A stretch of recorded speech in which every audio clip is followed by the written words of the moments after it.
Everyone expects Elizabeth Holmes to come out with some if I did it style memoir, autobiography, defending herself.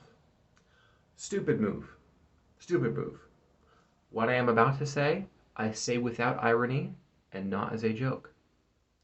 Elizabeth Holmes must take a guilty plea deal. This is what would be in her best interest were I her ghostwriter.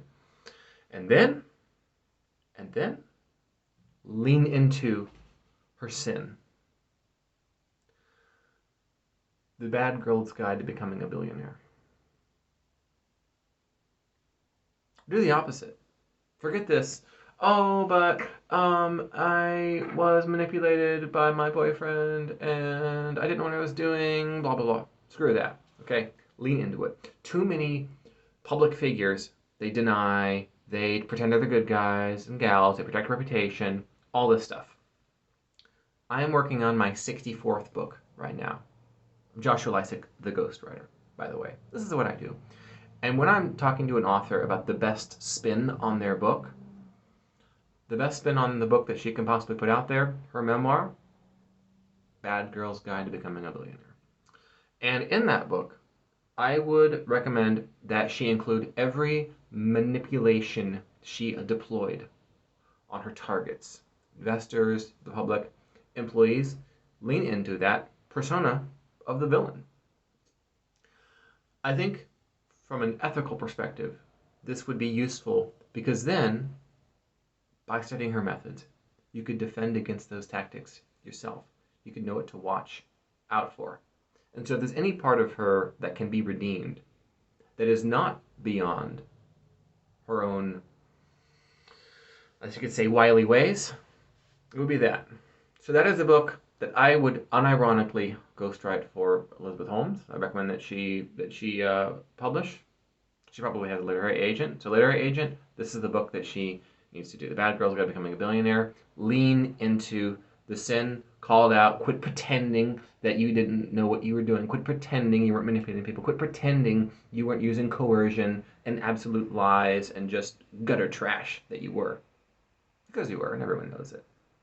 Take the guilty plea deal, give it over with, and then I think that would be the best way to approach it. Now, for your own book idea, what is the lesson for you? It's good that you have a lesson out of this. For your own book idea, think about what's the obvious book that you could write. The obvious book is probably the boring one. Invert that. What's the opposite?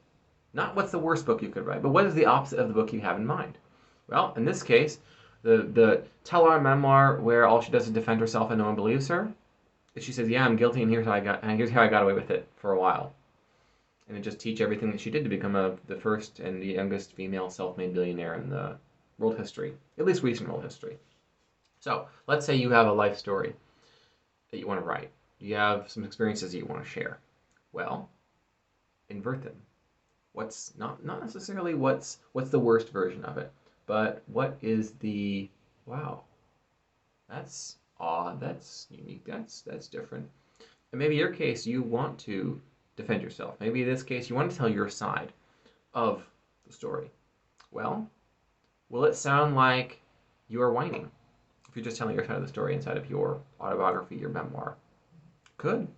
So you know what you should do? Instead of telling your side of the story, you could do a couple of things.